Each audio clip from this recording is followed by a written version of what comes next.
Sabi nila, mahal ang mag-travel. Pero paano kung sabihin ko sa iyo ngayong araw na ito na yung 10 pesos mo ay pwede ka nang mag-travel and maganda ang mapupuntahan mo? Ako nga pala si Boss Will, isang content creator at isang event photographer. Ano nga ba ang goal ko sa channel na ito? Makalibot sa buong Pilipinas at makahanap ng random na taong pwedeng gawing model sa pictorial ng libre. Sa bawat lugar na aming pupuntahan ay pipilitin naming magawa itong mga sumusunod. Una, puntahan ang pinagmamalaking tourist attraction sa kanilang lugar.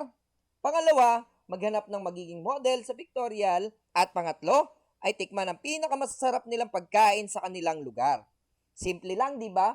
Pero astig. At ito ang isang kwento ng aming adventure. Sa nakaraang video nga natin, ay pinuntahan natin ang isang eroplano na pwede nating kainan sa bayan ng Lukban sa lalawigan ng Quezon. At dahil nga mainit ngayon, gusto naman natin makapunta sa lugar na tahimik, maaliwalas, at pwede tayo mag-relax ng ating mga utak. Kaya naisipan namin puntahan ni Commander ang bayan ng San Andres sa lalawigan ng Quezon. Ang San Andres, Quezon nga ay matatagpuan sa pinakadulong parte ng mapa ng Quezon Province. Well, kung galing ka nga ng Maynila ay dadaan ka sa sentro ng Quezon Province, walang iba kundi ang Lucena City.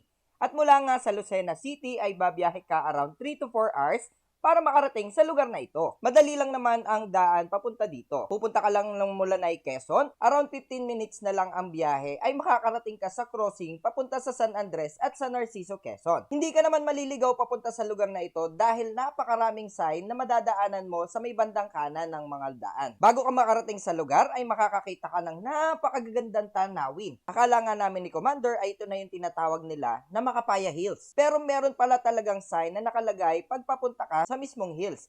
At pinakadulo na ito ng daan, kaya hindi ka maliligaw dito. Grabe, ang ganda nga pala sa lugar na ito at sobrang lakas ng hangin. Kaya maaliwalas at walang kaamoy-amoy ng pollution mula sa mga sasakyan. Pagdating mo nga sa lugar ay magbabayad ka lang naman ng 10 pesos para sa parking fee ng iyong sasakyan. Well, dapat dun ka nga sa merong nakalagay na Makapaya Hills para 10 pesos lang ang singilin sa'yo dito. Dahil dun sa ibang lugar ay 20 pesos po ang sinisingil ng mga taga doon. Pero teka lang, isang paalala, sabi ni nanay ay may mga boundaries nga daw dito sa bawat lugar.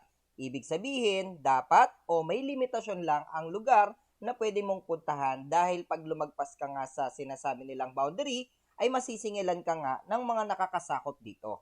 Pagdating nga namin sa lugar, ang unang-una kong inisip ay makapagpalipad ng drone para maipakita ko sa inyo kung gaano kaganda nga ba ang lugar na ito sa Himpapawid.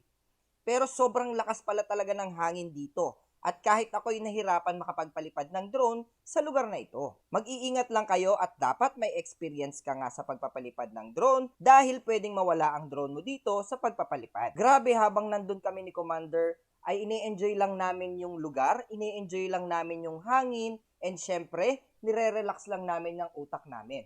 Mas maganda nga ay kung makakapag-meditate pa kayo sa may bandang taas ng lugar na ito. At sobra, as in, nag-enjoy kami sa lugar na ito. Grabe, ganito nga palang kaganda dito sa taas ng Makapaya Hills. Makalipas nga ang ilang oras ay bumaba na din kami sa Makapaya Hills. Ang masasabi ko lang, kung gusto mong mag-relax, mag-enjoy sa bayan ng San Andres, ay isama mo na ito sa iyong bucket list. Well, oo, marami pa ang pwedeng-pwede mong puntahan dito sa San Andres, Quezon, tulad na nga lang ng Alibihaban Island.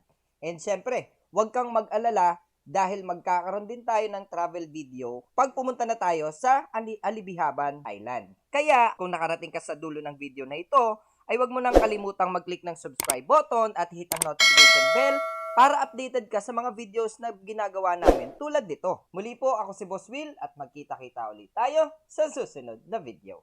Paalam!